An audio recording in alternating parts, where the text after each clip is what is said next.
آپ دیکھیں کہ اتنی بربریت اور اس جیتے جاگتے دیکھتے ماحول میں کہ جس میں ہر چیز کیمرے کی آنکھ دیکھ رہی ہے، اس میں اس قدر زیادہ اسرائیل کی جارحیت،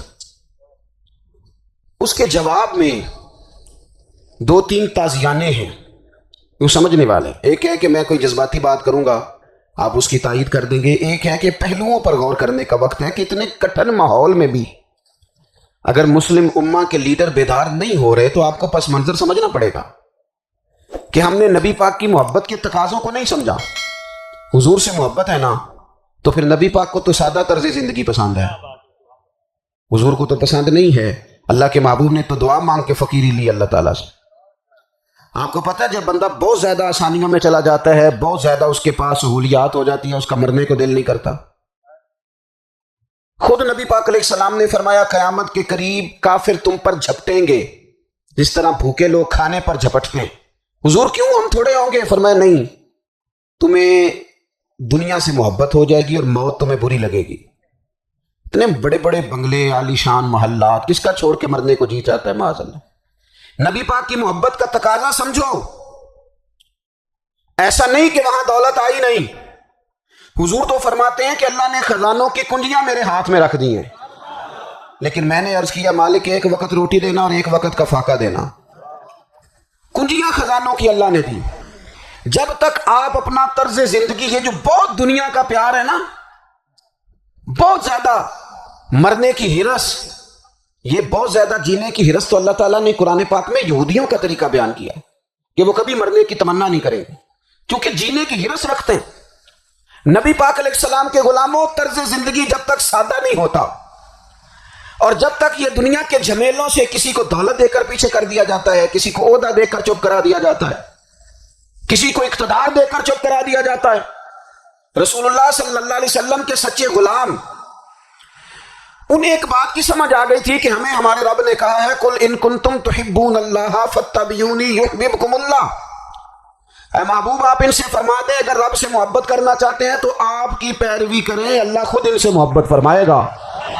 جب رب بھی ان کا ہو جائے گا، جب رب بھی ان کا کی محمد سے وفاتوں نے، تو ہم یہ جہاں چیز ہے کیا، یہ لوح و قلم تیرے، اس کا کیا مطلب ہوا؟ لوح و قلم، قلم لکھتی ہے نا تقدیریں، مقدر فیصلے، تو لوح و قلم تیرے ہیں، اس کا مطلب یہ ہے کہ پھر رب کریم تیرے اوپر فضل کرے گا، اور وہ جن فیصلوں کی امت کو دیانت سے چاہت ہے، اللہ اپنے فضل سے وہ فیصلے فرمائے گا۔ جب تک زندگی حضور کی غلامی کی طرف نہیں جاتی، وہ اللہ تعالیٰ کی تائید نہیں پاتی۔ حضرت عبداللہ ابن حذافہ رضی اللہ تعالیٰ عنہ کو رومیوں نے قید کر لیا تھا، اور جب رومی آپ کو قید کر رہے تھے، پکڑ رہے تھے، جنگ میں کچھ موڑ ایسا آ گیا کہ بظاہر مسلمانوں کے قدم پیچھے ہٹ رہے تھے، تو 1000 آدمی نے، 100 آدمی نے مل کے آپ کے گرد گھیرا ڈالا اور بڑی مشکل سے آپ کو گرفتار کیا۔ جب بادشاہ کے سامنے لے گئے نا، تو بادشاہ سے اس کا سپہ سالار کہنے لگا کہ بندہ ضائع کرنے والا نہیں۔ یہ بات سمجھیں آپ، ہماری طبیعت کے مطابق جو بندہ پورا نہیں اترتا ہم ضائع کر دیتے ہیں، حالانکہ اگر آپ کو مخالف صف میں بندہ کام کا نظر آئے تو آپ غور فرمائیں کہ یہ ہمارے قافلہ محبت میں کیسے شامل ہو سکتا ہے، اس کے لیے جد و جہد کریں تاکہ اس سے کام لیا جا سکے۔ اس نے کہا، روم کے بادشاہ نے، بندہ ضائع کرنے والا نہیں۔ وزیر نے کہا بادشاہ سے، اس نے کہا کیا کریں؟ کچھ ایسا کریں کہ یہ معاذ اللہ ہمارے دین میں آ جائے۔ اور قرآن مجید نے واضح کہہ دیا ہے کہ یہودی اور عیسائی تم سے راضی نہیں ہو سکتے حتی تتبع ملتہم، جب تک کہ تم ان کے دین کی پیروی نہ کرو۔ ان کو کسی طریقے سے معاذ اللہ عیسائی بنایا جائے۔ تو بادشاہ کہنے لگا 2-3 چیزیں ہیں جس سے کوئی بندہ بھی خریدا جا سکتا ہے، کر لیتے ہیں بات۔ اس نے سب سے پہلے حضرت عبداللہ ابن حذافہ سے کہا کہ جتنے پیسے آپ کہیں گے آپ کو ملیں گے، آپ اس دین میں آ جائیں معاذ اللہ۔ تو حضرت عبداللہ ابن حذافہ نا، کچھ لوگ بڑے سیانے ہوتے ہیں، بردبار ہوتے ہیں، بعض باتوں پر غصہ نہیں کرتے، ہنستے ہیں۔ حضرت عبداللہ ابن حذافہ ہنس پڑے، فرمانے لگے تجھے کس نے بادشاہ بنایا؟ تو بڑا بیوقوف آدمی ہے۔ اس نے کہا کیا مطلب؟ فرمانے لگے نادان، میں تو تلوار لے کے میدان میں آیا ہوں، مجھے دولت کمانی ہوتی میں تجارت کرتا، میں تجارت نہیں کر رہا، میں تو شہادت کے لیے نکلا ہوا ہوں، اور تو مجھے کہہ رہا ہے پیسے لے لے، کو عقل کی بات کر۔ اس نے دوسری بات کی، اس نے کہا کہ میں بادشاہ ہوں، میرے نیچے جتنے بھی عہدے ہیں، وزیر، مشیر، وزیر خزانہ، جو آپ عہدہ کہیں گے آپ کو دے دیا جائے گا، آپ اس طرف آ جائیں۔ تو حضرت عبداللہ ابن حذافہ کہنے لگے، پھر کہتا ہوں تو بڑا نادان ہے، فرمانے لگے میں حضور کا صحابی ہوں، اور صحابی ہونے سے بڑا عہدہ دنیا میں ہے ہی کوئی نہیں۔ صحابہ وہ صحابہ جن کی ہر صبح عید ہوتی تھی، خدا کا قرب حاصل تھا، نبی کی دید ہوتی تھی۔ کہا تو مجھے لالچ دے رہا ہے۔ اب انہوں نے ایک نئی چال چلی۔ وزیر کہنے لگا کہ میں ایک اور طرح سے معاذ اللہ کوشش کرتا ہوں پگھلا دینے کی، آپ اندر کمرے میں قید تھے تو وہاں ایک خاتون کو بنا سوار کر بھیج دیا گا۔ دوستو یاد رکھنا، تگڑا اور مضبوط جوان پتہ کون ہوتا ہے؟ جس کی نظریں پوری طرح اس کے کنٹرول میں ہوں۔ یہ علامت جوانی ہے۔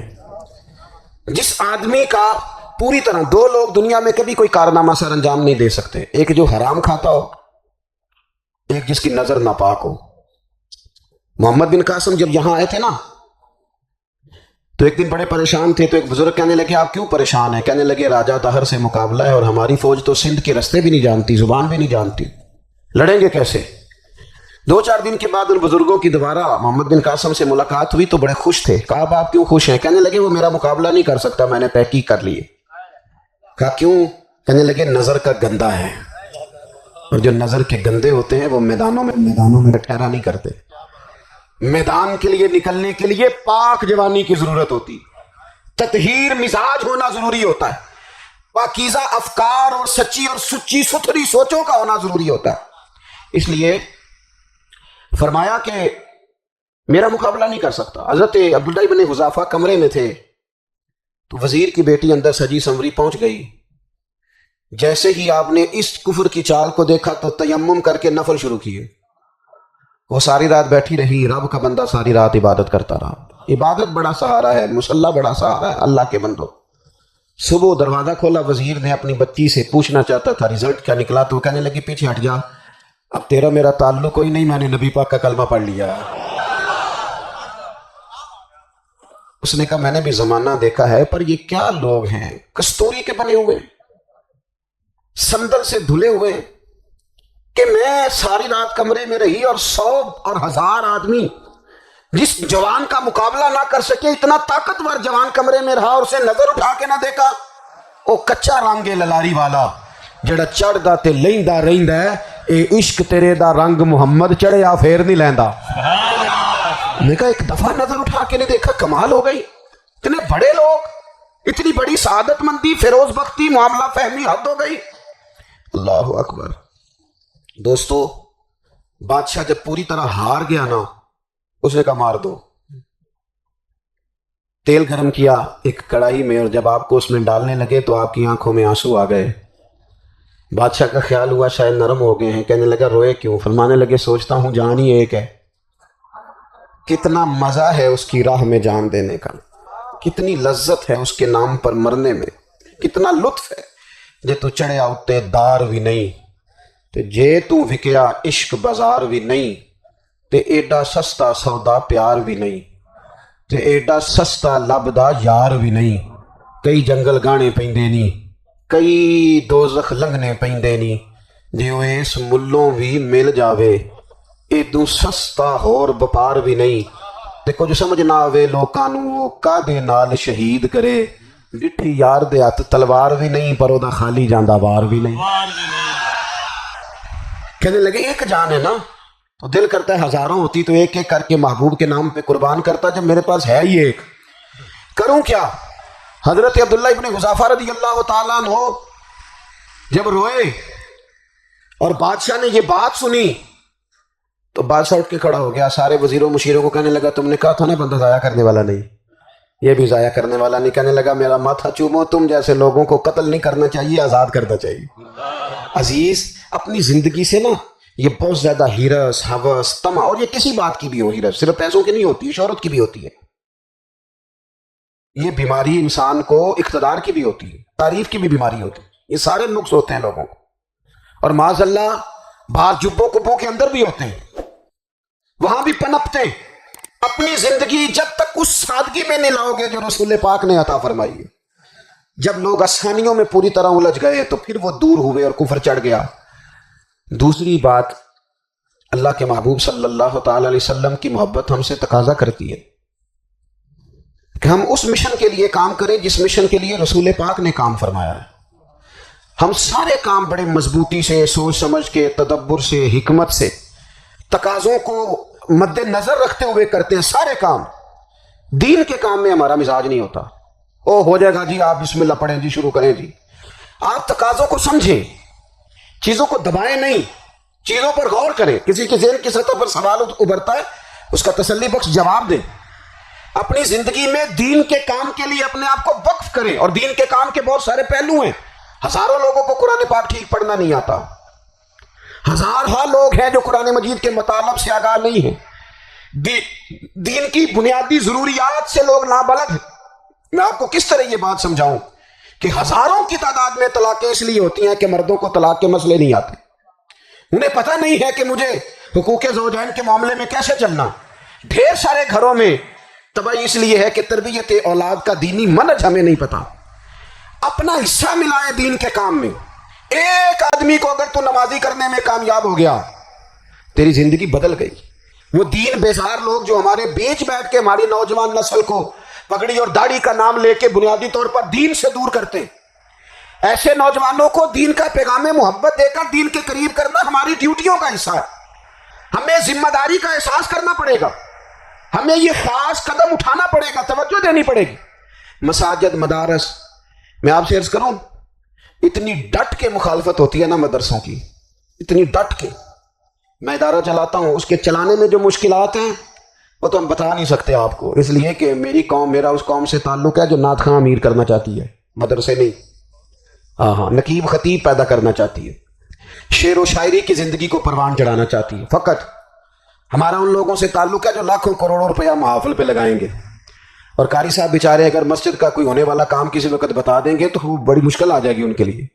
یہ کیسے ہو سکتا ہے، آپ نے یہ ڈیوٹی بتا دی۔ مدارس، اور جتنا اہم رول دین کو پھیلانے میں مدارس اسلامیہ کا ہے، اتنی زبردست، لوگوں کا خیال ہوتا ہے میری طرح کے لوگ شاید کام کرتے ہیں، ڈیوٹی کرتے ہیں۔ یہ 10-15 لوگ آپ کو نظر آتے ہیں جو آپ کو کہیں میڈیا پر یا ادھر ادھر ڈیوٹی کرتے، مخلص لوگ اپنی جگہ پہ، وہ بھی بڑا ہی کام کر رہے ہیں، جو میڈیا پہ آ کے بھی اخلاص سے اور درد دل سے کو دین کی، ان کی بھی کسی بات کی حوصلہ شکنی نہیں۔ لیکن ہزارہ اساتذہ جو مدارس میں بیٹھ کے پڑھاتے ہیں، جنہوں نے وہ سارے لوگ تیار، آپ سمجھ نہیں سکتے کتنا بڑا کام۔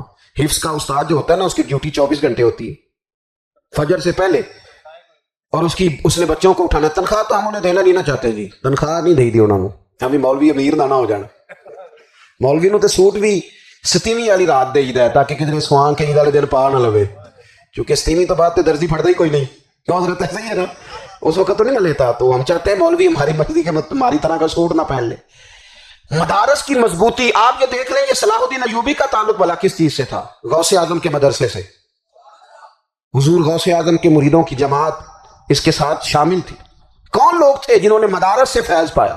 رازی اور غزالی، حضور غوث اعظم، خواجہ اجمیر، یہ سب لوگ مدارس کے لوگ ہیں۔ کمزوریاں ہیں، غلطیاں ہیں، بہت ساری چیزوں کی اصلاح کی ضرورت ہے، لیکن یہ دین کا بہت بڑا قلعہ ہوتا ہے مدرسہ، لیکن اس کی مخالفت کی جاتی ہے۔ مجھے بتائیے، اگر مدرسوں میں کمزوریاں ہیں تو کالجوں یونیورسٹیوں میں نہیں ہیں؟ ہم نے کبھی مخالفت کی ہے؟ بند کر دو سارے۔ لیکن لوگوں کا جب خیال آتا ہے، جب ہمارے ایک سابقہ وزیر صاحب تھے، سر راہ کسی دعوت میں میری ان سے ملاقات ہو گئی تو انہوں نے کہا مدرسوں کا کردار کیا ہے آج کے ماحول میں؟ میں نے انہیں کہا کہ مختلف کورسز آپ کراتے ہیں نا، تو اس کے لیے پھر مختلف ویکینسیز ہوتی ہیں جہاں بچوں کو مدرسے کا کورس کرایا جاتا ہے، تو استاد بننا ہوتا ہے، اس نے خطیب بننا ہوتا ہے، مسجد کی ڈیوٹی کرنی ہوتی ہے۔ میں نے کہا بالکل کوئی حکومت سرپرستی نہیں کرتی، لیکن اللہ کا فضل ہے۔ کبھی آپ نے حکومت سے سنی ہے جس میں جمعے والے دن مولوی نہ ملا ہو جمعہ پڑھانے کے لیے؟ کبھی آپ کو رمضان میں ایسی مسجد ملی ہے جس میں قرآن مجید سنانے کے لیے حافظ نہ ملا ہو؟ یہ ہو سکتا ہے کسی حافظ کو مسجد نہ ملے۔ تو مدارس کے ذمے جو کام تھا، مدارس نے جم کے کیا ہے اور ڈٹ کے کیا اللہ کے فضل سے۔ اور مدارس کے لوگوں کو بھی کمزور نہیں پڑنا چاہیے، کبھی کسی وزیر، مشیر، مالدار کے روب میں نہیں آنا چاہیے، قطعاً نہیں۔ کیوں کہ یہ وہ عظیم لوگ ہیں، رسول اللہ صلی اللہ علیہ وسلم کے دین کے غلام، کہ ابھی ایک لفظ نہیں پڑا ہوتا الف با تا سا، پہلے دن گھر سے نکلتے ہیں تو حضور فرماتے ہیں اللہ کے فرشتے ان کے پیروں کے نیچے پر بچھا بھی دیتے ہیں، پہلے دن اتنا بڑا اعزاز ملتا ہے۔ تو حضور کی محبت کا تقاضا ہے، دین کا کوئی کام کیا جائے۔ ایک خاتون مسجد نبوی شریف میں جھاڑو دیتی تھی، پر کوئی کام تو کرتی تھی نا۔ اور کس مسجد میں؟ جہاں 70,000 فرشتے صبح آتے ہیں 70 شام آتے ہیں، اس مسجد میں وہ خاتون جھاڑو دیتی تھی۔ بخاری ہے، جب ان کا انتقال ہو گیا صحابہ نے سوچا کہ حضور کو تکلیف ہوگی، بغیر بتائے جنازہ پڑھ دیا۔ حضور صبح تشریف لائے، تازی قبر دیکھی، اور محبوب وہ ہیں جو فرش پہ کھڑے ہو کے عرش کی خبریں دیتے ہیں۔ نبی پاک علیہ الصلوۃ والسلام نے فرمایا کہ مجھے اطلاع کیوں نہیں دی اس کے انتقال کی؟ یہ کرم دیکھو، کوئی ڈیوٹی تو کرتی تھی نا یار، پر خلوص سے، پر پیار سے، پر اللہ کو راضی کرنے کے لیے، پر درد دل سے۔ اور دین کی ڈیوٹیاں کرنے والے دوستو سنو، حضور صبح آئے، قبر کو دیکھ کر فرمایا مجھے کیوں نہیں بتایا؟ یا رسول اللہ آپ کو تکلیف دینا مناسب نہ جانا؟ تو قبر پہ کھڑے ہو کے حضور نے فرمایا صف بناؤ، میں دوبارہ جنازہ پڑھاؤں گا، صف بناؤ، میں دوبارہ جنازہ پڑھاؤں گا۔ کوئی ڈیوٹی تو۔ تیسرا تقاضا حضور کی محبت کا، سمجھو میں بس بڑی جلدی بات سمیٹنے لگا ہوں، حضور کی امت سے پیار کرو، یہ نبی پاک کی محبت کا تقاضا ہے۔ حضور اس بندے سے بڑی راضی ہوتے ہیں جو حضور کی امت سے پیار کرتا ہے۔ آپ کو پتہ ہے حضرت جبریل امین علیہ السلام نے معراج کی رات حضور علیہ الصلوۃ والسلام سے عرض کی تھی کہ اللہ کی بارگاہ میں عرض کیجئے گا میری بھی ڈیوٹی لگ جائے آپ کی امت کے ساتھ محبت کرنے پر۔ تو یہ کیوں کہا تھا انہوں نے؟ علماء نے لکھا اس لیے کہا تھا کہ حضرت جبریل بھی جانتے ہیں کہ حضور کی امت سے محبت کی بات کی جائے نا تو نبی پاک راضی ہوتے ہیں۔ امت سے پیار کرو گے نا، امت سے، ایک صرف بات کا خیال رکھنا، عقیدہ برا ہو تو بات دوسری ہے، ورنہ میرے محبوب کی امت کا ایک ایک شخص جو مدینے والے کا کلمہ پڑھتا ہے، جو حضور کا غلام ہے، اس کے بارے میں اپنے دل میں گنجائش رکھنا، پیار رکھنا، وارفتگی رکھنا۔ او دوستو، یہاں لوگ کس طرح گروہوں کو، جماعتوں کو سپورٹ کرتے ہیں۔ نبی پاک نے اس امت کی کثرت پر فخر بیان کیا، اور حضور فرمانے لگے 120 صفحے جنتیوں کی ہوں گی، قیامت میں 80 صفحے صرف میری امت کی ہوں گی۔ میں کثرت امت پر فخر کروں گا۔ ان لوگوں سے پیار کرنا ہے، ان کے دکھ درد کو سمجھنا ہے۔ پتہ ہے آج کیا ہوتا ہے؟ آج ہمیں نا مختلف چھوٹے چھوٹے ملکوں میں بانٹ دیا گیا، تو ہم کسی دوسرے مسلمان بھائی کا درد نہیں محسوس کرتے، ہم گھروں میں نہیں محسوس کرتے۔ پڑوسی پر ظلم ہو رہا ہو تو ہم کہنے پتر ساڈا نہیں مسئلہ، یہ مسئلہ ہے، تینوں کی لگے۔ حالانکہ پڑوسی کی آگ اس لیے بھی کسی وقت بجھا دینی چاہیے کہ پڑوسی کی نہ بجھائی جائے تو اپنا گھر بھی زاد میں آ جاتا۔ آج امت مسلمہ سے ہمیں بس لگا دیا گیا اپنے حصے کی روٹی کماؤ، اپنے حصے کی کوٹھی بناؤ، اپنے حصے کی گاڑی خریدو، اپنے حصے کا کام کرو۔ امت کا درد، امت کی بات، وحدت امت کا تصور، امت کا دوبارہ سے وہ شان، ارسل رسولہ بالہدی ودین الحق لیظہرہ علی الدین کلہ، وہ تصور کب ہوگا؟ اس وقت ہوگا جب ہم بات امت کی کریں گے۔ نبی پاک علیہ السلام نے فرمایا مسلمان کی مثال ایک جسم کی طرح، جسم کے ایک حصے کو تکلیف ہو تو سارا آزمائش میں آ جاتا ہے۔ مجھے بتاؤ یہ انگلی درد کرتی ہو، یہ انگلی جسم کا حصہ ہے نا، تو میرا خیال ہے دماغ یہ کہہ دے گا کہ انگلی کی درد ہے نا مینوں کی لگے، دل کہہ دے گا کوئی نہیں ٹینشن لینے، انگلی کا مسئلہ ہے نا۔ ایسا نہیں ہوتا، بلکہ جب انگلی میں درد ہوتی ہے تو دماغ منصوبہ بندی کرتا ہے کہ اس کا علاج کیسے ہو سکتا ہے، دل پریشان ہوتا ہے، پیر چل کے جاتے ہیں، ہاتھ وہ دوائی وصول کرتے ہیں، دانت اسے چبا کر، حلق اسے نگل کر، معدہ اسے ذخیرہ کر کے جسم میں پھیلاتا ہے، پھر جا کے انگلی شفا پذیر ہوتی ہے۔ ایک حصے کو درد ہو تو سارا حصہ کام پہ لگ جاتا ہے۔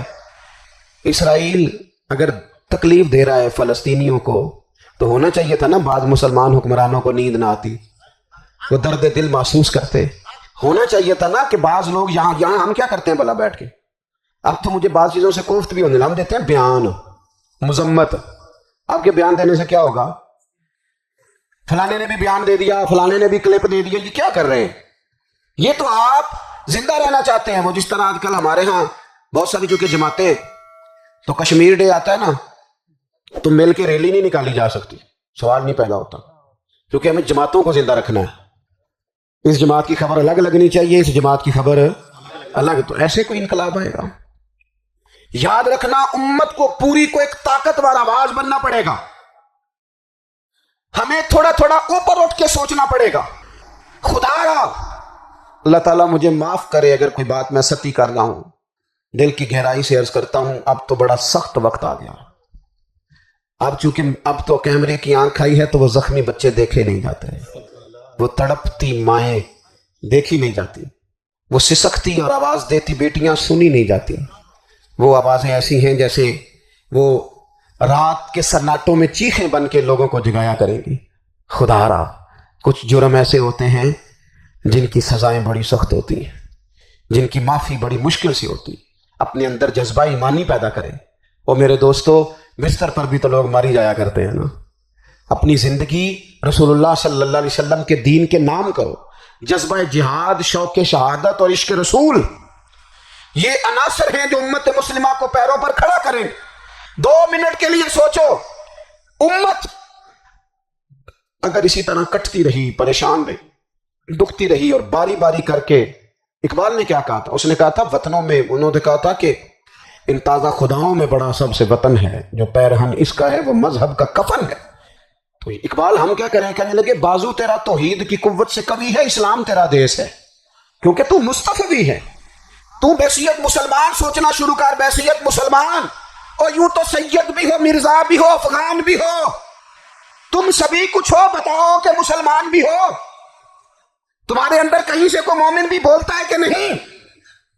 علاقائی تعصبات اور ملکی سرحدوں میں قید ہو جانے والوں, تم ایک نبی کی امت ہو. کیوں نہیں سمجھتے کہ جب کشمیر کی بیٹی روتی ہے تو مدینے والے محبوب پاک علیہ السلام کی امت کی بیٹی روتی ہے, جب فلسطین کی بیٹی روتی ہے تو امت کی بیٹیاں روتی. خدا را کچھ درد دل اپنی طبیعت میں پیدا کریں.